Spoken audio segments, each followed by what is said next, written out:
Holidays and festivals of the five major world religions. On your paper, you're going to write the name of the holiday or the festival in the month or months that it's celebrated in for the most part. If you have different colors of pens, you might want to use a different color of pen, highlighter, colored pencil, or marker for each religion so you can tell the difference between them.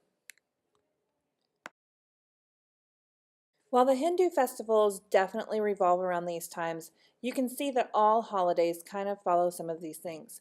They create special times. They change focus from worldly concerns to joyfully focusing on spiritual matters. They give inspiration to help with daily lives, and they help set and celebrate spiritual goals. Holidays can also bring belonging and unity to individuals, families, and communities. During holidays and festivals, you might fast or abstain from eating. You might feast at the end of a fast. Some holidays involve giving to charities. And holidays, sometimes you visit churches or temples. You might visit relatives, wear new clothes, or decorate for specific holidays or festivals. There are different types of holidays and festivals. A holiday might be celebrating important dates in the life of the deity of that holiday or of that religion. It might be to celebrate important life events in a holy person like a guru or a prophet, or it might be a seasonal activity like the beginning of spring or the harvest or the end of winter. Hinduism has the most holidays and festivals of any of the major world religions.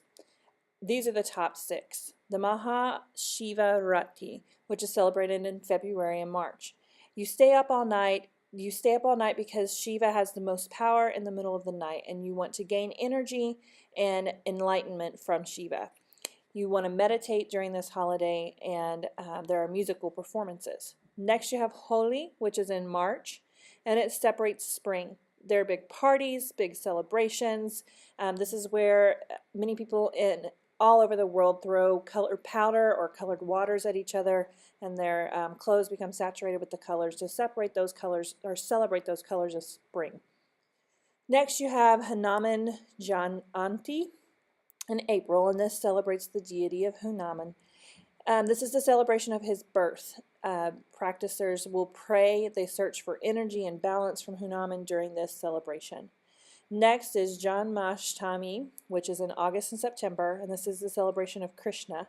This is when he appeared on earth, and this is from dawn to midnight of the day that they celebrate it within August and September.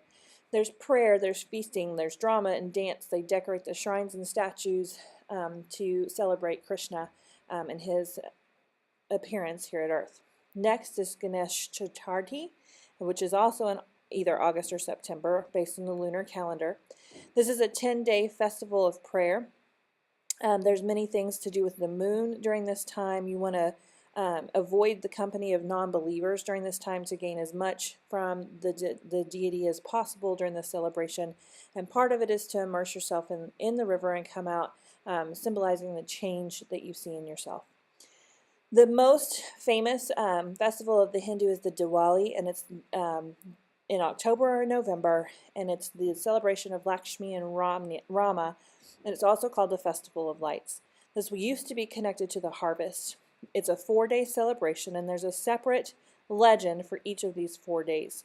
A lot of it revolves around lights and firecrackers, storytelling. The sound of the firecrackers and the fireworks is supposed to show the deities that the people are joyous and happy and celebrating the deities to get their attention. They want to find health, wealth, knowledge, peace, and prosperity during this festival. Those are what they're asking for from the deities during this time. Gambling is encouraged because this is a time of extreme luck, and it represents the people coming out of the darkness and into the light.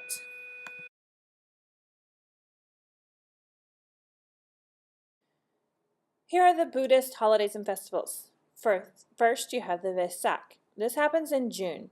All of these Buddhist holidays are based on a lunar calendar, so there's not a whole lot of specific dates. But the Vesak is Buddha's birthday. It not only represents his birth, but his enlightenment, and when he passed into nirvana, and became that celestial being where he's not reincarnated anymore. So that is all in the celebration of the Vesak. Next is the Dalai Lama Day.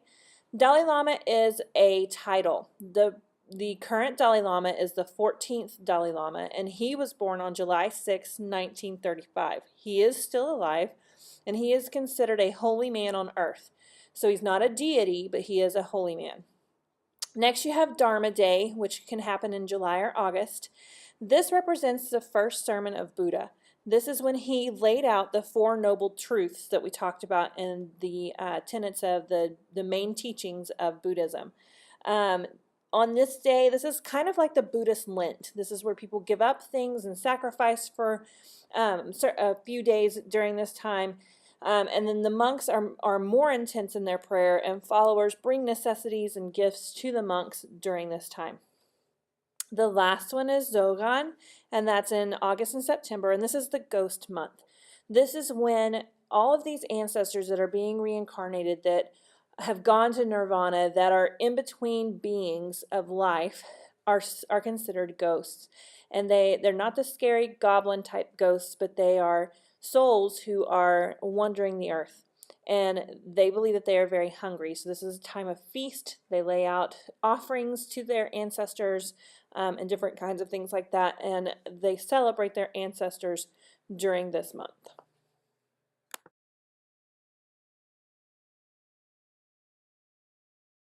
Next are the Judaism holidays. First we have Rosh Hashanah. Rosh Hashanah is one of the holiest days.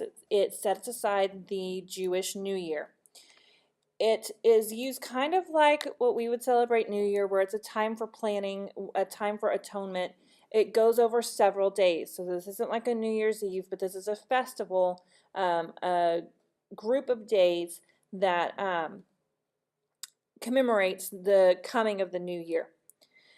In Rosh Hashanah, in the synagogue, they blow a ram's horn called a shofar to call the people to attention, to make sure that they realize that this is when they're supposed to be figuring out the things that they have done wrong and making plans to fix them. There's lots of prayer.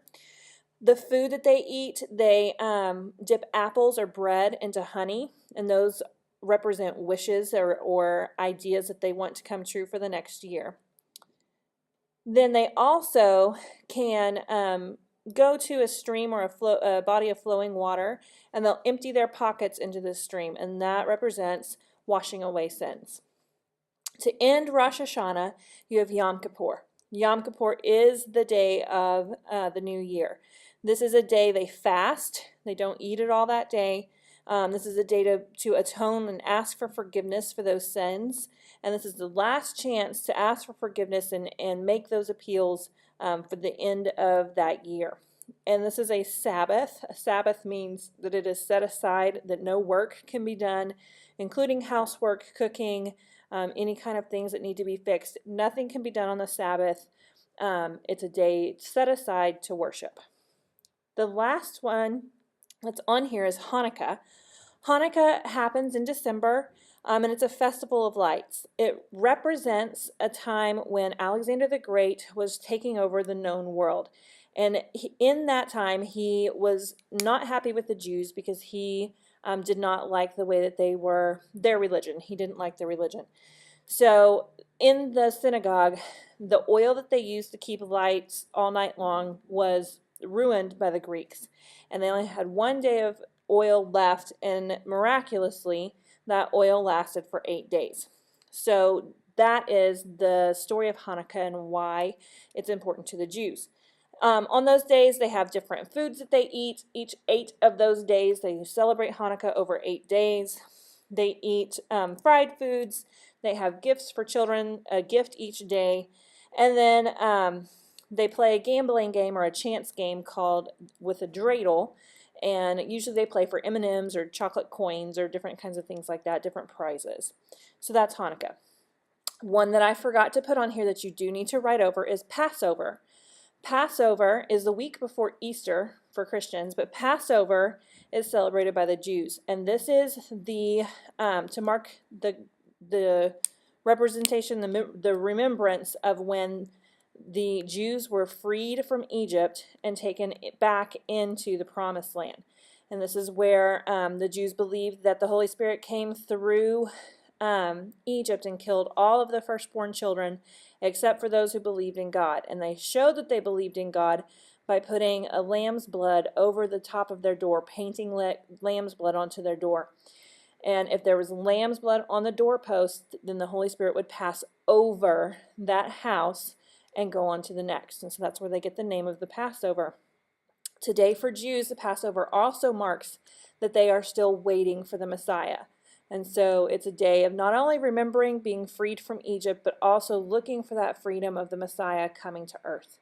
So make sure you write down Passover, and it's in March or April, and that's celebrating freedom and looking for the Messiah.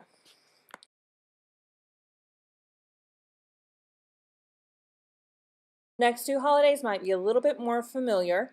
First is Christianity's holiday. These are the Christian holidays. The first one is Christmas. Christmas for Christians is the celebration of Jesus' birth.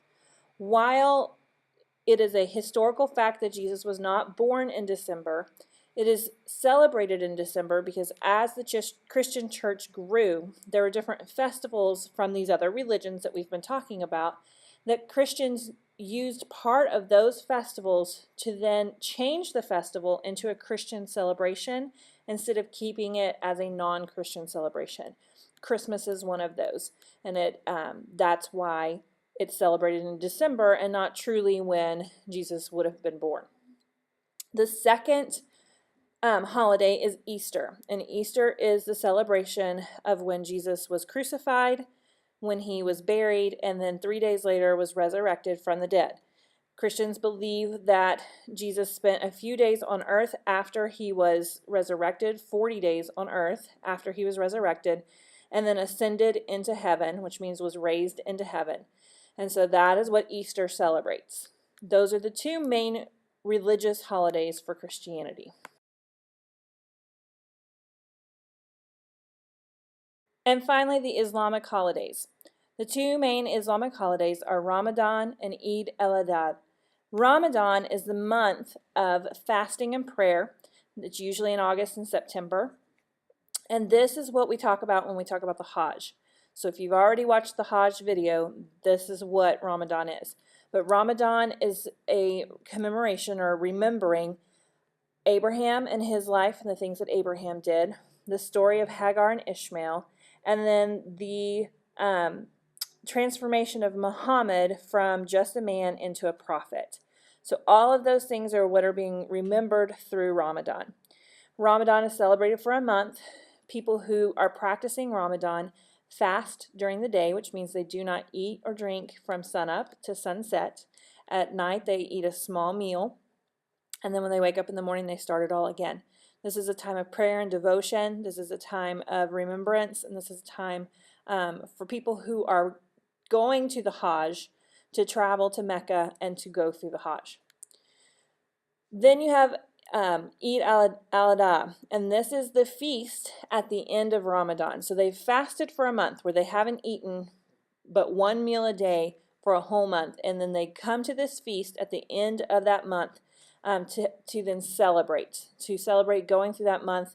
This is a huge feast at the end of the Hajj also, but even people who are not doing the Hajj all over the world celebrate with this feast at the end of Ramadan.